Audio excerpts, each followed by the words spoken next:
Bonjour à tous. Alors, votre enfant est-il dyslexique ou non? Comment est-ce qu'on pose le diagnostic? Comment est-ce qu'on reconnaît la dyslexie? Quels sont les signes? Et s'il l'est, comment on va pouvoir l'aider? Comment on va faire pour qu'il puisse vivre et grandir et accéder aux apprentissages, même s'il a une dyslexie? Je vais tout vous expliquer dans cette vidéo.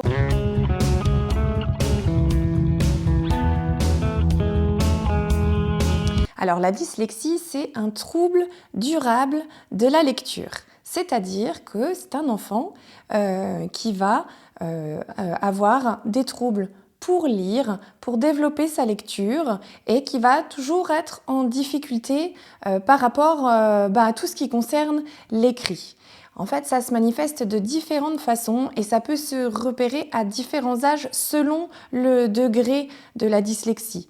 Il y a des dyslexies qu'on repère très tôt quand l'enfant entre dans la lecture. On voit bien que la lecture ne se met pas en place, que c'est compliqué. Et puis, il y a des dyslexies qu'on repère plus tard, quand l'enfant a grandi et quand les quantités d'écrit et quand les choses qu'on attend de lui par rapport à l'écrit sont de plus en plus importantes et où là, un enfant qui avait bien compensé jusque-là et qui était entré dans la lecture, on voit que ça devient compliqué parce qu'il y a trop de lecture, il y a trop d'attentes, il y a trop de choses à faire, il y a trop de choses à retenir et du coup c'est compliqué. Donc le diagnostic se pose à n'importe quel âge, à partir du CP, et puis parfois on a des collégiens ou des lycéens, on peut même poser un diagnostic à l'âge adulte quand les troubles durent. Alors comment est-ce que ça se manifeste la dyslexie? Eh bien, ça va être des difficultés à entrer dans la lecture ou à être efficace dans la lecture. Il va y avoir notamment un trouble de l'exactitude de la lecture des mots. Ou un trouble de l'identification des mots, c'est-à-dire que l'enfant ne va pas bien réussir à combiner les lettres pour décoder les mots qui composent une phrase ou qui composent un texte.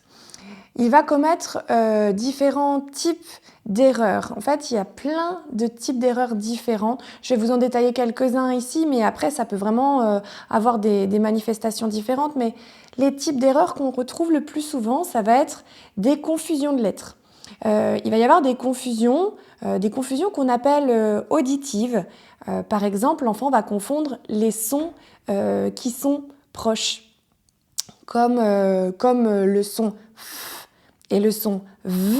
C'est des sons qui sont très proches parce que f, c'est une consonne qu'on dit sourde. Ça veut dire qu'il n'y a pas de vibration des cordes vocales, f, mais ça reste un son qui souffle. Et v, c'est aussi un son qui souffle. La configuration de la bouche est la même, sauf que v, c'est une consonne sonore, c'est-à-dire qu'il y a de la vibration dans les cordes vocales. V. Vous pouvez mettre la main sur la gorge et vous sentez. Et du coup, f et v se distinguent uniquement par ce côté sourd sonore, alors que la bouche et la façon d'émettre le son restent les mêmes. Et donc, f, v, c'est ce qu'on appelle une confusion auditive. Il y a aussi s, z, ch, j, et également p, b, t, d, k, g. Tout ça, c'est des sons qui se ressemblent, c'est des lettres qui émettent des sons qui sont très très proches. La configuration de bouche est la même, mais on n'entend pas beaucoup de différence. Et donc ça fait partie des sons qui peuvent poser des problèmes aux enfants qui sont dyslexiques. On retrouve également tout ce qui est confusion visuelle. On vient de faire les confusions auditives, on a les confusions visuelles. Donc par exemple, ce sont toutes les lettres qui se ressemblent. La plus connue, entre guillemets, des confusions visuelles, c'est le B et le D, où là les lettres sont en miroir, elles se ressemblent quand elles sont écrites en script, et du coup ça peut poser pendant très longtemps problème à l'enfant. Alors attention, il est normal quand un enfant est au CP et rentre dans la lecture, il est encore normal qu'il y ait ce type de confusion. Ce qui n'est pas normal, c'est quand ça dure. C'est quand au CE1, CE2 et dans les classes plus élevées, les confusions B et D durent encore. Au CP, c'est normal, on ne s'inquiète pas. Généralement, ça passe, une fois 7 ans, ça passe. Donc si ça persiste, ça peut être un signe. Donc on a le B et le D, on a le P et le Q aussi qui se ressemblent. On a toujours en script le F et le T. On a aussi le M et le N. On a le N et le U par exemple. Donc voilà, c'est tout des lettres qui vont se ressembler et qui peuvent être confondues. Donc ça créera des confusions visuelles. Dans les types d'erreurs, on retrouve aussi ce qu'on appelle erreur de traitement séquentiel. C'est-à-dire que là, l'enfant ne va pas bien suivre l'ordre des lettres pour lire une syllabe. Par exemple, si c'est écrit S-T-I, donc ça fait sti, mais parfois l'enfant va confondre et va pas prendre dans l'ordre et va lire sit. Ou alors P-A-R, et ben il va lire pra à la place de par. Voilà, ce genre de confusion où là il ne prend pas l'ordre séquentiel des lettres, mais du coup il va mélanger et ça peut des fois durer très longtemps et du coup c'est super compliqué quand on commence à lire un mot mais que finalement on n'a pas lu la bonne première syllabe, voilà, c'est compliqué. Il y a parfois des oublis de lettres, il y a parfois des ajouts de lettres. Il y a parfois des erreurs sur ce qu'on appelle les graphies complexes, c'est-à-dire plusieurs groupes de lettres qui forment un son. Donc il y a des graphies complexes de deux lettres, par exemple O avec AU, par exemple ON, ON ou OU.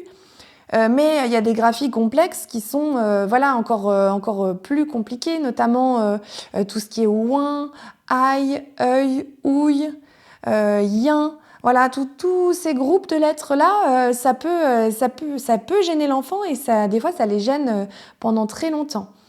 Et on retrouve souvent des erreurs sur les graphies qu'on appelle contextuelles. Les graphies contextuelles, c'est les lettres qui changent de son selon là où elles sont positionnées dans les mots.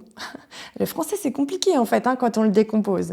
Donc les graphies contextuelles, il y en a 3 en français. Il y a le C, le G et le S.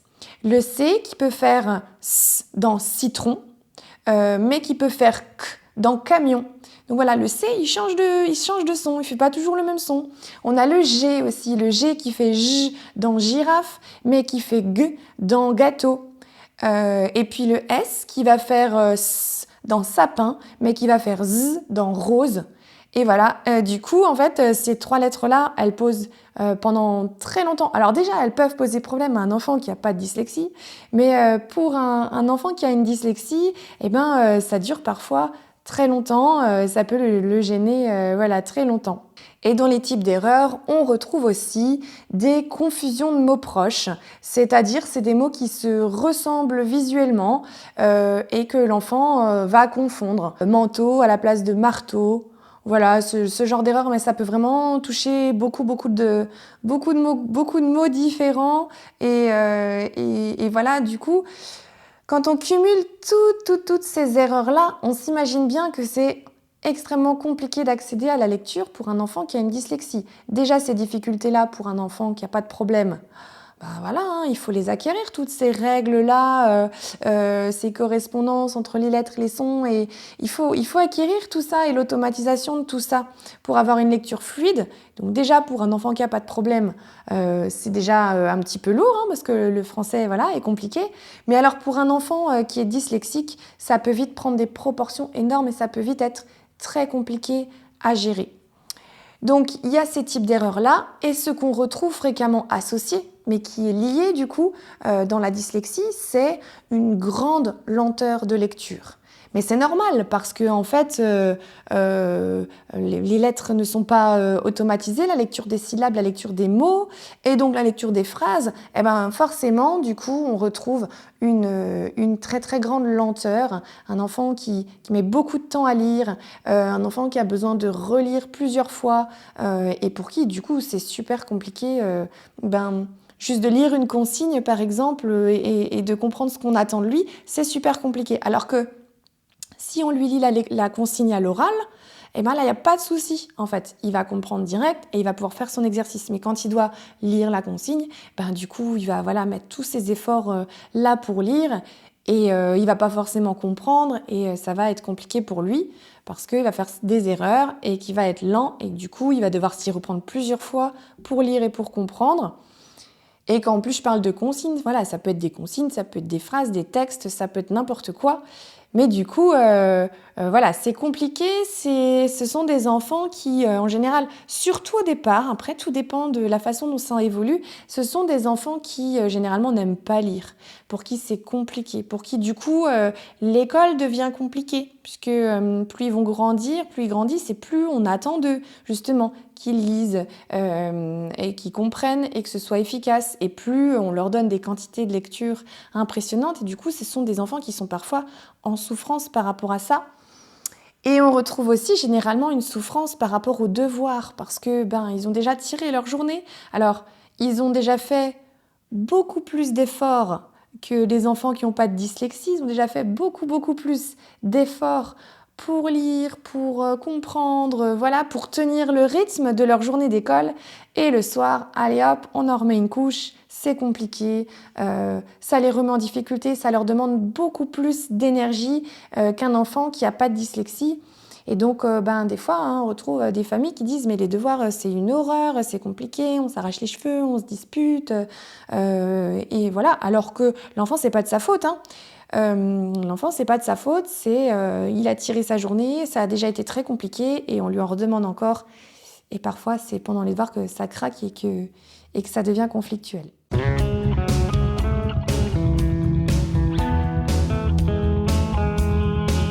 Alors la dyslexie, elle fait partie des troubles du neurodéveloppement, des TND. J'avais déjà fait une vidéo au sujet des TND, donc je vous mets le lien, vous pourrez aller la voir. La dyslexie, ça fait partie des troubles du neurodéveloppement, c'est-à-dire que, en fait, c'est un dysfonctionnement du cerveau qui est présent dès la naissance de l'enfant, même in utero, en fait. C'est quelque chose qui est présent dès la naissance, un dysfonctionnement du cerveau qu'on ne voit pas forcément dans ses premières années, puisque tout va bien en fait, mais qui se développe, mais qu'on voit au moment du développement de la lecture en fait, où c'est là où on se dit, il y a un problème, il y a quelque chose qui ne va pas, mais en fait, la dyslexie n'est pas liée au type de méthode de lecture, par exemple. Même si il est évident qu'il est plus facile d'apprendre à lire dans une langue transparente comme l'italien, où chaque lettre égale un son et le système est beaucoup plus facile. Donc c'est plus facile d'apprendre à lire. Mais en Italie, ils ont quand même des dyslexiques. Voilà, dans toutes les langues et dans tous les apprentissages de l'écrit, il y a de la dyslexie. La dyslexie, ça existe, peu importe la méthode de lecture, peu importe que vous ayez lu à l'enfant ou pas. Alors c'est sûr que c'est mieux si vous lui lisez des histoires, s'il a l'habitude des livres et tout ça.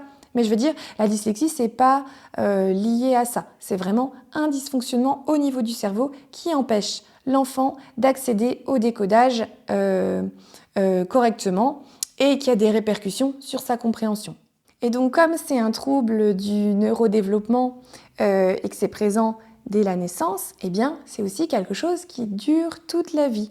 C'est quelque chose qui va rester. Alors, ne vous inquiétez pas non plus, si vous avez un diagnostic de dyslexie pour votre enfant, ça dure toute la vie, mais l'enfant va compenser au fur et à mesure des années. Il y a des façons de l'aider, il y a des façons de compenser. Ça ne veut pas dire, si votre enfant est dyslexique, que vous avez un diagnostic en CP, CE1 et que l'entrée dans la lecture est super compliquée, ça ne veut pas dire qu'il ne saura jamais lire, qu'il ne comprendra jamais rien de ce qu'il lit.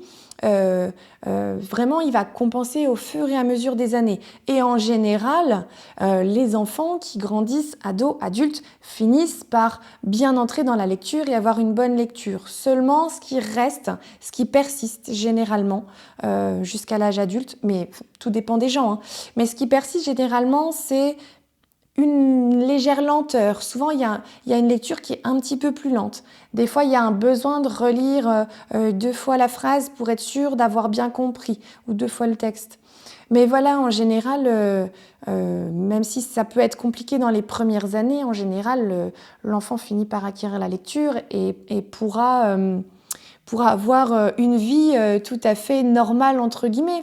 Aujourd'hui, Je rencontre souvent des adultes aussi, des parents, souvent c'est les parents d'enfants dyslexiques qui me disent « Ah mais moi en fait j'étais comme ça ». Mais déjà, j'ai pas eu de diagnostic parce que il y a 30 ans, l'orthophonie, ça n'existait pas ou c'était très peu accessible. Et puis, c'était tout, quoi. On laissait un petit peu de côté les enfants qui avaient des troubles de la lecture. Et puis voilà. Mais souvent, les parents disent, voilà, j'étais comme ça, moi, on m'a pas aidé, mais voilà, aujourd'hui, j'ai trouvé des moyens de compensation. Puis ils me le disent, quand je dois faire ci, Enfin voilà, les gens en grandissant, ont trouvé des moyens de compensation et arrivent à accéder à des situations professionnelles et à des vies tout à fait normales. Donc, faut pas paniquer. Ça reste toute la vie, mais c'est compensé au fil des années. En fait, au moment de l'apprentissage de la lecture, un enfant qui entre dans la lecture, il est en difficulté. On pourrait comparer ça à quand à 18 ans, on a appris à conduire, à 17 ans maintenant. Quand on apprend à conduire, au tout début, quand on apprend à conduire, on est submergé d'informations. C'est-à-dire que, voilà, on tient le volant, on regarde, on a les vitesses, le clignotant, les pédales, la direction, on a la vitesse à laquelle on roule, on doit faire attention. Enfin, on a énormément de choses à prendre en compte quand on apprend à conduire. Et en fait, on est hyper concentré sur ce qu'on fait. Et donc, on n'arrive pas à gérer ça. Et puis discuter en même temps avec la personne sur le siège passager. On pourrait pas parce qu'il y a plein de choses à gérer en même temps. Et au fur et à mesure qu'on apprend à conduire, au bout d'un moment, les gestes deviennent automatiques. Et puis on arrive du coup à tenir la discussion avec la personne à côté, et puis on arrive à changer les musiques qui passent, et puis on arrive à penser à autre chose, on arrive à se soulager en fait de tous les paramètres, puisqu'on en a automatisé plein, et donc on peut faire autre chose parce que la conduite est devenue automatique. Eh bien, en fait, c'est la même chose pour la lecture. C'est la même chose pour la lecture et pour l'orthographe. Je vais y venir à l'orthographe. Mais en fait, au bout d'un moment, toutes les règles de lecture, les types d'erreurs dont je vous ai parlé tout à l'heure, mais au bout d'un moment, normalement, tout devient automatique et puis du coup, c'est plus facile à gérer pour l'enfant. Il peut se concentrer sur ce qu'il lit et sur ce qu'il comprend, en fait. Il peut se concentrer sur la compréhension du texte. C'est l'objectif, quand on lit, c'est finalement de comprendre ce qu'on lit. On s'en fiche de dire, tiens, telle lettre fait tel son. Non, au bout d'un moment, telle lettre fait tel son, c'est automatique. Et les mots, on les reconnaît et on arrive à comprendre ce qu'on lit. Voilà, on ne fait plus attention à la façon dont on lit, on fait attention à ce qu'on lit et la signification de ce qu'on lit. Voilà, et c'est la même chose pour un enfant normal. Au bout d'un moment, il a automatisé et donc il comprend. Mais pour un enfant qui a une dyslexie, il est toujours en mode mais comment ça fait, comment on fait. Il n'a pas automatisé sa conduite, quoi. Il est toujours là en train de se dire oh là là, attends, sur quelle pédale j'appuie déjà pour l'embrayage et pour passer la vitesse et pour freiner. Voilà, et comment j'actionne le clignotant, déjà j'ai oublié. Et en fait, il est toujours là en mode j'ai pas, je sais plus ce qu'il faut que je fasse. Je réfléchis et j'ai besoin de conscientiser mon processus de lecture. Alors que normalement, ça passe en mode automatique et on peut se concentrer sur la compréhension.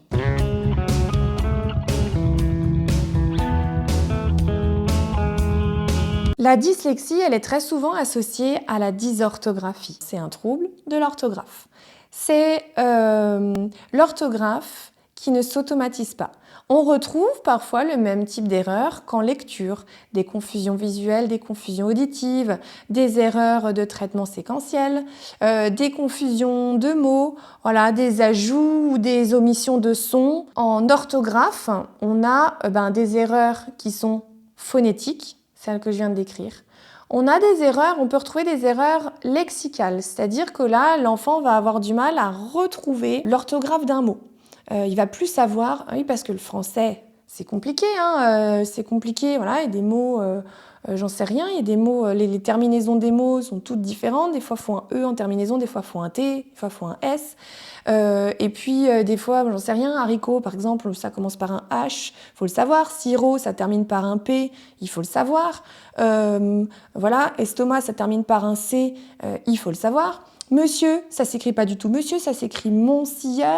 Et il y en a plein des mots comme ça, hein. Il y a femme, il y a oignon, il y a j'en sais rien. Enfin, il y a énormément de mots comme ça où ben voilà, il faut retenir l'orthographe. Donc parfois il y a des erreurs phonétiques où là l'enfant se trompe sur les sons, mais parfois il y a aussi des erreurs d'orthographe d'usage, on appelle ça, ou des erreurs lexicales, où là, ben, l'enfant a du mal de retenir l'orthographe des mots. Et on a aussi des erreurs qu'on appelle morphosyntaxiques, c'est-à-dire que là, l'enfant va faire des erreurs au niveau des accords, au niveau des conjugaisons. Voilà, ça va être compliqué. Et donc, en fait, l'orthographe, c'est pareil, hein, ce que je vous disais tout à l'heure par rapport à la conduite, à l'automatisation, ben, c'est pareil en fait. Quand l'enfant il a une dictée, et qu'il a des phrases à écrire, eh ben, il a tous ces niveaux-là à penser. Il a voilà, déjà écrire phonétiquement correct, qu'on puisse reconnaître juste le mot. Ensuite, écrire au niveau de l'orthographe lexicale, penser, tiens, est-ce que c'est un mot que j'ai déjà rencontré? Est-ce que je connais l'orthographe de ce mot? Voilà, rechercher dans son lexique orthographique interne. On a un lexique orthographique interne, c'est-à-dire un endroit dans notre tête où on stocke les mots qu'on a déjà rencontrés pour pouvoir aller les retrouver plus facilement, à la fois en lecture et à la fois en orthographe. Et donc voilà, est-ce que ce mot-là, je le connais? Attends, je vais le rechercher, hop. Et ensuite, ben tiens, je me pose la question, est-ce que c'est un verbe, donc, ou est-ce que c'est un nom? Comment je l'accorde? Ou est-ce que c'est un adjectif? Quel accord on met? Est-ce qu'on met un S? Est-ce qu'on met ENT? Est-ce qu'on met rien? Est-ce qu'on met... Enfin voilà, c'est énormément de paramètres à prendre en compte pour l'orthographe qui font que tout de suite, l'orthographe, ça peut devenir compliqué. Déjà, encore une fois, je le redis, déjà pour quelqu'un qui n'a pas de problème, pas de dyslexie, pas de dysorthographie, c'est déjà compliqué. On fait tous des erreurs au niveau de l'orthographe. Mais alors, pour un enfant qui a une dysorthographie, c'est pareil, l'orthographe, c'est compliqué à gérer.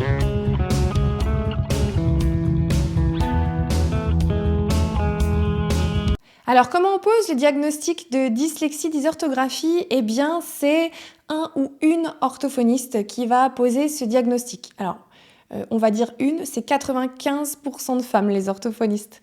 Donc en fait, elle va faire un bilan avec votre enfant, c'est-à-dire que ça va prendre un petit peu de temps et l'orthophoniste va faire des épreuves de bilan, donc va faire lire l'enfant, va le faire écrire, va faire des épreuves complémentaires.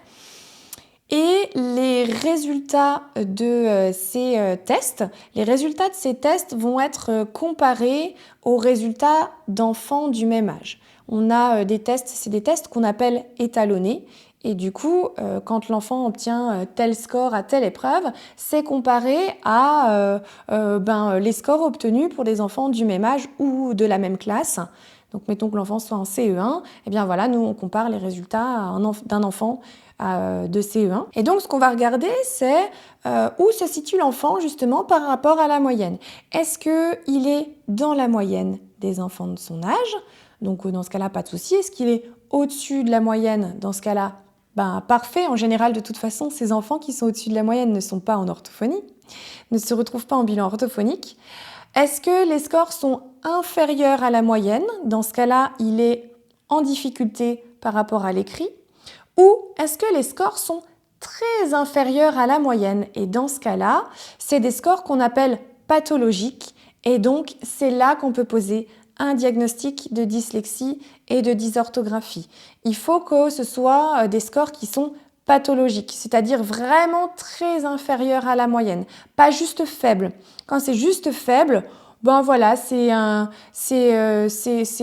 faible lecteur, il a un faible niveau de lecture, mais on ne pose pas de diagnostic. Vraiment, quand le diagnostic est posé, c'est quand il y a des résultats au niveau de la lecture qui sont pathologiques. Alors, les résultats ne sont pas forcément pathologiques partout. Mais on a des types d'épreuves de lecture, des types d'épreuves d'orthographe qui nous permettent d'analyser les scores obtenus, c'est-à-dire d'analyser l'efficacité en lecture, le type d'erreur de lecture, la vitesse de lecture et puis l'orthographe pareil. Voilà, quels sont les types d'erreurs au niveau de l'orthographe qui sont faites, quelle est la vitesse d'écriture, voilà, comment est l'écriture. Et donc tout ça, ça nous permet de poser un diagnostic de dyslexie, dysorthographie. Le diagnostic, il est posé... Alors, jusqu'à il n'y a pas longtemps, on était obligé d'attendre 2 années d'apprentissage de la lecture. C'est-à-dire qu'on ne pouvait pas poser de diagnostic avant le début du CE2, à la fin du CE1, début du CE2, parce qu'on disait qu'il fallait attendre que l'enfant ait appris à lire et à écrire pendant 2 ans pour être sûr que ce soit des scores qui soient pathologiques et donc pour poser un diagnostic. Aujourd'hui, les dernières recommandations nous disent qu'on peut poser le diagnostic quand les difficultés au niveau de la lecture durent plus de 6 mois. Donc ça veut dire qu'on laisse un petit peu de temps à l'enfant au niveau du CP, mais qu'on peut poser un diagnostic dès la fin du CP, le début du CE1. Quand vraiment les troubles sont massifs et qu'on s'en rend compte tôt, maintenant on peut poser un diagnostic plus tôt.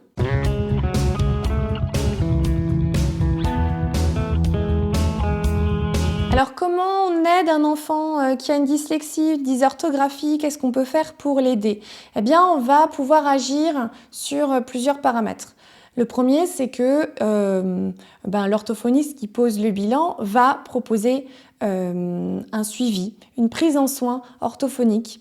Alors selon différentes modalités, généralement ça peut être une séance par semaine sur plusieurs semaines, pour aider l'enfant, pour essayer de travailler sur justement les points qui posent le plus de difficultés et puis essayer un maximum de lui donner à l'enfant des moyens de compensation pour faire que sa lecture soit plus efficace, plus fluide, avec moins d'erreurs et surtout qu'il puisse comprendre ce qu'il lit. C'est l'objectif principal du travail, c'est ça. Et puis au niveau de l'orthographe, pareil, on arrive au moins à comprendre ce qu'ils veulent dire quand ils s'expriment à l'écrit. Donc après, par rapport au suivi en orthophonie, c'est vraiment propre à chaque orthophoniste et puis même à chaque famille en fait. L'orthophoniste s'adapte aux familles, propose un suivi selon les besoins de l'enfant, selon les besoins des parents. Ça va être un suivi qui va durer plus ou moins longtemps, de quelques semaines à quelques mois. En général, aujourd'hui, on essaye de faire des suivis qui ne durent pas des années. Voilà, on fait des suivis, on se fixe des objectifs à court terme et puis on fait des pauses et puis si l'enfant a besoin, il revient ensuite quand il grandit. Mais voilà, il y a différentes façons de travailler. On peut aussi proposer en orthophonie des séances en groupe. Moi, c'est ce que je fais parfois avec des collégiens et ça marche plutôt bien. Quand ils ont grandi, on a déjà fait de l'orthophonie en individuel. Souvent, quand ils sont au collège, ils viennent en groupe, par groupe de 4. Et on travaille l'écrit, mais c'est une autre façon de travailler l'écrit parce qu'ils sont ensemble, ils écrivent des choses que les autres relisent, ils lisent devant les autres, ils posent des questions, tiens, comment on écrit ça, est-ce que quelqu'un sait? Et puis du coup, on travaille en groupe. Mais ça, c'est vraiment propre à chaque orthophoniste, voilà, c'est séances individuelles, éventuellement séances de groupe, mais c'est des suivis qui vont surtout être très adaptés à l'enfant, à ses troubles et à sa famille et aux besoins. Il va y avoir aussi tout ce qui est adaptation à l'école. Une fois que le diagnostic est posé, quand on sait qu'il y a une dyslexie, dysorthographie, on va essayer de soulager l'enfant. Les enseignants vont pouvoir soulager l'enfant en proposant moins de choses à lire, moins de choses à écrire, peut-être moins de mots à apprendre. Éventuellement, lire les consignes à l'enfant pour être sûr qu'il ait bien compris l'exercice. Parce que en fait, un enfant, je l'ai déjà dit tout à l'heure, mais un enfant qui a une dyslexie, il va être pénalisé dès qu'il y a des consignes écrites. C'est-à-dire que même dans un exercice de maths, il va perdre du temps et il va pas être bien parce qu'il y a des choses à lire. Donc parfois, ça va être que l'enseignant lui lise la consigne pour être sûr qu'il a bien compris. Comme ça, il peut bien faire son exercice. Ça peut être lui laisser plus de temps pour finir ses exercices ou ses interrogations. Ça peut être aussi ne pas lui faire écrire toutes les leçons et tous les cours, lui donner des polycopiés ou lui écrire une partie de la leçon pour qu'il n'ait pas tout à écrire, tout à recopier et en plus c'est écrit avec des erreurs et du coup c'est compliqué pour relire à la maison. Voilà, ça peut être diminuer les quantités au niveau des devoirs. Enfin, il y a plein de façons d'adapter pour l'enfant à l'école pour qu'il vive sa scolarité au mieux, puisqu'il ne faut pas oublier que l'objectif, de la scolarité, c'est qu'ils puissent accéder aux apprentissages. Donc, ok, accéder à l'écrit, mais accéder aussi à tous les cours de maths, les leçons d'histoire, de sciences, voilà, de toutes les matières. Et ben, malheureusement, quand il y a une dyslexie et une dysorthographie, ça pénalise aussi l'accès, puisqu'on travaille beaucoup à l'écrit. Plus les années passent et plus on travaille à l'écrit. Donc l'objectif, ça va être de soulager ça. Que, ok, il a une dyslexie, mais on l'aide, on lui donne des polycopiés, on lui laisse plus de temps. Voilà, on le soulage des tâches écrites. C'est pas de la complaisance, hein, vraiment, c'est pas l'aider, c'est juste le soulager par rapport à son trouble. Un enfant qui ne voit pas bien, qui a besoin de lunettes, on lui donne des lunettes. Et ça va mieux, il accède aux apprentissages. On va pas dire, ah oui, mais les lunettes, ça va trop l'aider, hein, il va être trop fort, donc on va pas lui mettre tout le temps. Non, en fait, il a besoin de lunettes, il a besoin de lunettes. Et voilà, on l'aide.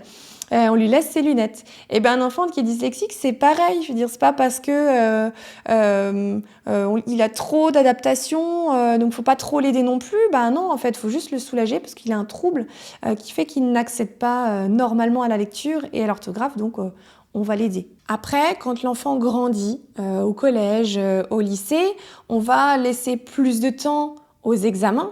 Il peut y avoir un PAP qui est mis en place dans les années de primaire et puis qui suit au collège et au lycée et puis sur toutes les années. Donc en général au collège, voilà, ils ont plus de temps pour les interros, pour les examens. Ils peuvent avoir aussi des dictées à trous, par exemple, pour soulager, pour pas qu'il y ait tout l'orthographe qui soit à faire dans les dictées, mais dictées à trous. Je pense au brevet des collèges. Ne pas pénaliser l'orthographe quand c'est pas l'objet de l'interro. C'est-à-dire que des fois, un devoir d'histoire, il va être noté sur 20, mais du coup, il y a 3 points sur l'orthographe. Malheureusement, le pauvre enfant qui a une dysorthographie, lui, il est noté que sur 17 parce que du coup, les 3 points pour l'orthographe, c'est sûr qu'il les aura jamais.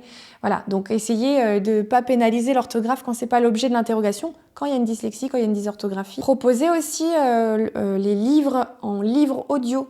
Par exemple, les livres qui sont à lire à l'école, au collège, les faire donner le support papier, mais les faire aussi écouter en livre audio, c'est plus facile. Moi, je rencontre plein de parents qui me disent « Mais mon Dieu, je suis obligée de lui lire les livres, ça prend un temps fou, c'est compliqué, je suis obligée... » Et voilà, du coup, avoir accès aux livres en livre audio, ça peut bien soulager les enfants.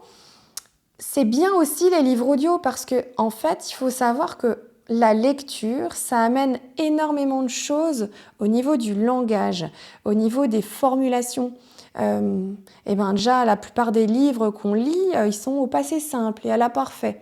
Il y a des tournures de phrases qui sont vraiment toujours propres à l'écrit, des choses qu'on ne dit pas à l'oral. Il y a des mots qu'on ne dira jamais à l'oral, mais qu'on va lire dans les textes et qu'on va apprendre quand on lit, des tournures de phrases. Et donc, en fait, c'est super important qu'un enfant puisse avoir accès à la lecture, qu'un enfant dyslexique puisse avoir accès, mais à défaut, si jamais c'est vraiment trop compliqué, la lecture ou les livres avec beaucoup de textes, avec beaucoup de choses à lire, si c'est compliqué, les livres audio, c'est une bonne alternative, parce que l'enfant, il entend quand même l'histoire, il entend quand même toutes les tournures de phrases, les temps, les formulations, le vocabulaire, et voilà, le livre audio, c'est une bonne alternative, c'est un bon complément.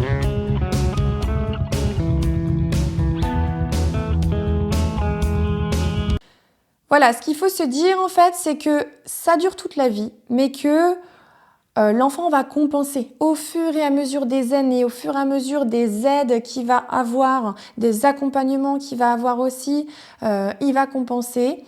Ça va se mettre en place petit à petit. Et il ne faut pas paniquer si vous avez en CP ou en CE un diagnostic de dyslexie en disant « Mon Dieu, mon enfant est foutu ». Il va jamais aller à l'école, il va jamais faire d'études, ça c'est faux. Moi j'ai plein d'anciens patients qui font des études. Alors voilà, généralement c'est pas des études littéraires, mais c'est pas grave en fait. Et puis même sans faire d'études, il y a des métiers qui sont très bien, même sans faire de grandes études. Donc voilà, ne vous inquiétez pas, ça se compense au fil des années. Ça se fait. L'objectif pour moi, avec un enfant qui a une dyslexie, c'est surtout qu'il finisse par prendre plaisir à lire. plaisir de l'écrit, plaisir à lire et plaisir à écrire. Alors, c'est parfois compliqué, hein, parce que comme ça leur demande plus d'efforts, voilà, c'est compliqué. Mais comme je vous dis, il y a des alternatives, il y a les livres audio, mais l'écrit, c'est vraiment important. Alors, si vous pouvez, vous, à la maison, vous qui êtes parents, ne pas forcer l'enfant à lire. Vous verrez que quand il aura compris le principe et quand il y sera, il va avoir envie de lire. Il va avoir envie de lire tout ce qu'il trouve partout, les enseignes, les boîtes, n'importe quoi, il va avoir envie. Et puis après, il va peut-être prendre des livres, lire. Parfois, c'est que des bandes dessinées, parfois, c'est des mangas, mais c'est pas grave. C'est un livre, c'est un temps où il est posé, où il lit, même s'il y a des dessins, il lit quand même. Et en fait, c'est bien. Donc, le plaisir de lire, même si c'est pas des gros romans, même si c'est que des bandes dessinées, que l'enfant, sache lire, sache prendre un livre, se plonger dans la lecture. Ça, c'est important pour lui, pour son imaginaire, pour son développement. Voilà, donc essayez de ne pas forcer quand vous êtes parent. Vous verrez que ça va se développer au fur et à mesure des années. Et donc, pas de pression, ça viendra. Combien d'adultes j'entends qui disaient « Oh là là, mon Dieu, j'étais nulle en orthographe. » Puis en fait, j'ai réappris les règles au fur et à mesure. Il y en a qui me disent aussi en même temps que je lui fais faire les devoirs, je réapprends des règles que j'avais oubliées, des choses que j'avais oubliées. Et voilà. Donc on en apprend toute la vie. Donc, faut pas paniquer, pas de pression, essayez d'éviter tout ce qui est punition, tout ce qui est conflit, parce que ça ne va pas l'aider. Il faut vraiment se souvenir, ce que je vous ai expliqué, que c'est dans son cerveau. Voilà, le dysfonctionnement, il est là. Quand le diagnostic de dyslexie est posé, c'est qu'il y a un dysfonctionnement et que donc vous pourrez faire tout ce que vous voulez. C'est pas un problème de volonté. C'est pas juste un enfant qui veut pas lire parce qu'il est fainéant. Non, c'est parce que vraiment, pour lui, c'est vraiment très, très difficile. Et donc, on va essayer de le soulager. Et puis, vous verrez qu'au fur et à mesure des années, ça passera et ça ira mieux. Voilà. Je vous dis bon courage. Et puis, si vous avez des questions, posez-les-moi en commentaire. N'hésitez pas à me dire ce que vous avez pensé ou si vous avez des choses qui vous inquiètent encore ou qui vous questionnent. Pensez à vous abonner à la chaîne et je vous dis à bientôt.